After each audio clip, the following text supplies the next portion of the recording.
গল্পকথকে আবার সবাইকে স্বাগত। আজকে পাঠ করে শোনাচ্ছি দেনা পাওনার পরবর্তী অংশটি।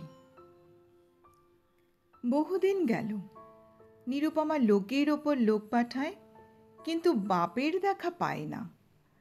অবশেষে অভিমান করিয়া লোক পাঠানো বন্ধ করিল। তখন রামসুন্দরের মনে বড় আঘাত লাগিল, কিন্তু তবুও গেলেন না। আশ্বিন মাস আসিল। রামসুন্দর বলিলেন, এবার পুজোর সময় মাকে ঘরে আনিবই, নহিলে আমি। খুব একটা শক্ত রকম শপথ করিলেন। পঞ্চমী কি ষষ্ঠীর দিনে আবার চাদরের প্রান্তে গুটিকতক নোট বাঁধিয়া রামসুন্দর যাত্রার উদ্যোগ করিলেন। 5 বছরের এক নাতি আসিয়া বলিল, দাদা, আমার জন্যে গাড়ি কিনতে যাচ্ছিস? বহুদিন হইতে তাহার ঠেলা গাড়িতে চড়িয়া হাওয়া খাইবার শখ হইয়াছে, কিন্তু কিছুতেই তাহা মিটিবার উপায় হইতেছে না। 6 বছরের এক নাতনি আসিয়া সরোদনে কহিল, পূজোর নিমন্ত্রণে যাইবার মতো তাহার একখানিও ভালো কাপড় নাই। রামসুন্দর তাহা জানিতেন এবং সেই সম্বন্ধে তামাক খাইতে খাইতে বৃদ্ধ অনেক চিন্তা করিয়াছেন। রায়বাহাদুরের বাড়ি যখন পূজার নিমন্ত্রণ হইবে, তখন তাহার বধূগণকে অতি যৎসামান্য অলঙ্কারে অনুগ্রহপাত্র দরিদ্রের মতো যাইতে হইবে। এ কথা স্মরণ করিয়া তিনি অনেক দীর্ঘ নিঃশ্বাস ফেলিয়াছেন, কিন্তু তাহাতে তাহার ললাটের বার্ধক্য রেখা গভীরতর অঙ্কিত হওয়া ছাড়া আর কোনো ফল হয় নাই। দৈনপীড়িত গৃহের ক্রন্দনধ্বনি কানে লইয়া বৃদ্ধ তাহার বেহাই বাড়িতে প্রবেশ করিলেন। আজ তাহার সেই সংকোচ ভাব নাই। দ্বাররক্ষী এবং ভৃত্যদের মুখের প্রতি সে চকিত সলজ্জ দৃষ্টিপাত দূর হইয়া গিয়াছে, যেন আপনার গৃহে প্রবেশ করিলেন। শুনিলেন রায়বাহাদুর ঘরে নাই, কিছুক্ষণ অপেক্ষা করিতে হইবে। মনের উচ্ছ্বাস সংবরণ করিতে না পারিয়া রামসুন্দর কন্যার সহিত সাক্ষাৎ করিলেন। আনন্দে 2 চোখ দিয়া জল পড়িতে লাগিল। বাপও কাঁদে, মেয়েও কাঁদে। 2 জনে কেহ আর কথা কহিতে পারে না।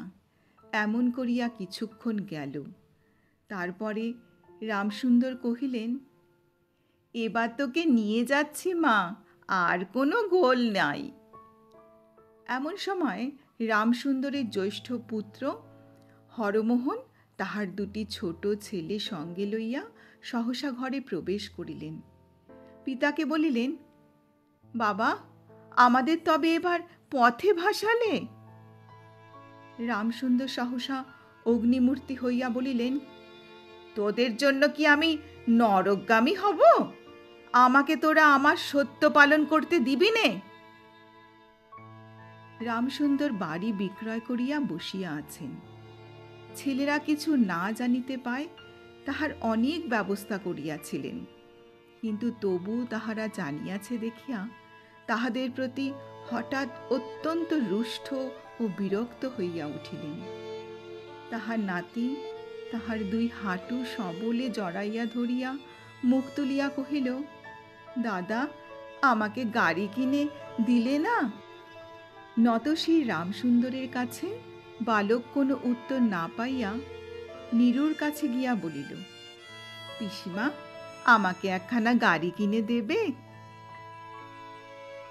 নিরুপমা সমস্ত ব্যাপার বুঝিতে পারিয়া কহিল, বাবা, তুমি যদি আর 1 পয়সা আমার শ্বশুরকে দাও, তাহলে আর তোমার মেয়েকে দেখতে পাবে না, এই তোমার গা ছুঁয়ে বললুম। রামসুন্দর বলিলেন, ছি মা, অমন কথা বলতে নেই। আর এই টাকাটা যদি আমি না দিতে পারি, তাহলে তোর বাপের অপমান আর তোরও অপমান। নীরু কহিল, টাকা যদি দাও তবেই অপমান। তোমার মেয়ের কি কোনো মর্যাদা নেই? আমি কি কেবল একটা টাকার থলি? যতক্ষণ টাকা আছে ততক্ষণ আমার দাম। না বাবা, এই টাকা দিয়ে তুমি আমাকে অপমান করো না। তাছাড়া আমার স্বামী তো এ টাকা চান না। রামসুন্দর কহিলেন, তাহলে তোমাকে যেতে দেবে না মা? নিরুপমা কহিল, না দেয় তো কি করবে বলো? তুমিও আর নিয়ে যেতে চেও না। রামসুন্দর কম্পিত হস্তে নোট বাঁধা চাদর কাঁধে তুলিয়া আবার চোরের মতো সকলের দৃষ্টি এড়াইয়া বাড়ি ফিরিয়া গেলেন। কিন্তু রামসুন্দর এই যে টাকা আনিয়াছিলেন এবং কন্যার নিষেধে সে টাকা না দিয়াই চলিয়া গিয়াছেন, সে কথা গোপন রহিল না।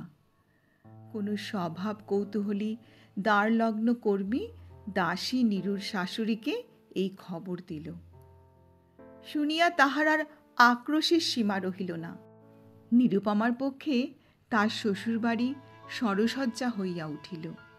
এদিকে তাহার স্বামী বিবাহের অল্পদিন পরেই ডেপুটি ম্যাজিস্ট্রেট হইয়া দেশান্তরে চলিয়া গিয়াছে এবং পাছে সংসর্গদোষে হীনতা শিক্ষা হয়, এই ওজরে সম্প্রতি বাপের বাড়ির আত্মীয়দের সহিত নীরুর সাক্ষাৎকার সম্পূর্ণ নিষিদ্ধ হইয়াছে। এই সময়ে নীরুর একটা গুরুতর পীড়া হইল, কিন্তু সেজন্য তাহার শাশুড়িকে সম্পূর্ণ দোষ দেওয়া যায় না। শরীরের প্রতি সে অত্যন্ত অবহেলা করিত। কার্তিক মাসের হিমের সময় সমস্ত রাত মাথার দরজা খোলা, শীতের সময় গায়ে কাপড় নাই, আহারের নিয়ম নাই।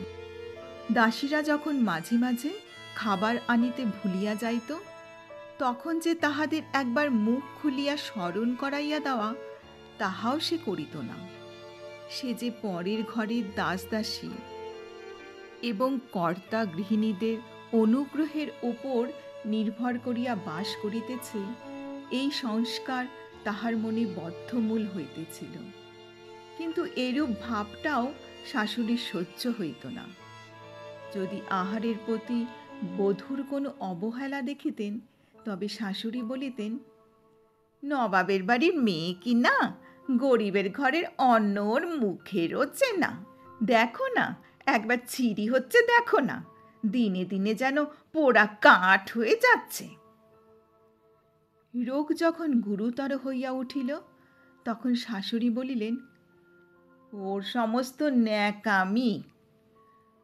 অবশেষে একদিন নীরু সবিনয়ে শাশুড়িকে বলিল, বাবাকে আর আমার ভাইদের একবার দেখব মা। শাশুড়ি বললেন, কেবল বাপের বাড়ি যাইবার ছল। কেহ বলিলে বিশ্বাস করিবে না। যেদিন সন্ধ্যার সময় নীরুর শ্বাস উপস্থিত হইল, সেই দিন প্রথম ডাক্তার দেখিল এবং সেই দিন ডাক্তারের দেখা শেষ হইল। বাড়ির বড় বউ মরিয়াছে। খুব ধুম করিয়া অন্ত্যেষ্টিক্রিয়া সম্পন্ন হইল। প্রতিমা বিসর্জনের সমারোহ সম্বন্ধে জেলার মধ্যে রায়চৌধুরীদের যেমন লোকবিখ্যাত প্রতিপত্তি আছে, বড় বউয়ের সৎকারের সম্বন্ধে রায়বাহাদুর তেমনি একটি খ্যাতি রটিয়া গেল। এমন চন্দনকাষ্ঠীর চিতা এ মুলুকে কেহ কখনো দেখে নাই। এমন ঘটা করিয়া শ্রাদ্ধ কেবল রায়বাহাদুরের বাড়িতেই সম্ভব, এবং শোনা যায় ইহাতে তাহাদের কিঞ্চিত ঋণ হইয়াছিল। রামসুন্দরকে সান্ত্বনা দিবার সময় তাহার মেয়ের যে কিরূপ মহা সমারোহে মৃত্যু হইয়াছে, সকলেই তাহার বহুল বর্ণনা করিল। এদিকে ডেপুটি ম্যাজিস্ট্রেটের চিঠি আসিল। আমি এখানে সমস্ত বন্দোবস্ত করিয়া লইয়াছি, অতএব অবিলম্বে আমার স্ত্রীকে এখানে পাঠাইবে।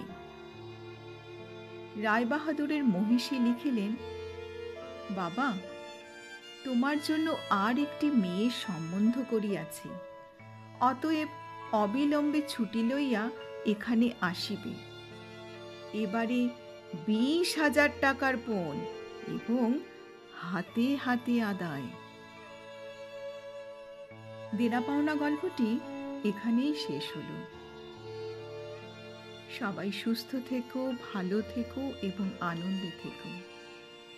যদি এখনও চ্যানেলটি সাবস্ক্রাইব না করে থাকো তাহলে প্লিজ সাবস্ক্রাইব করে দিও।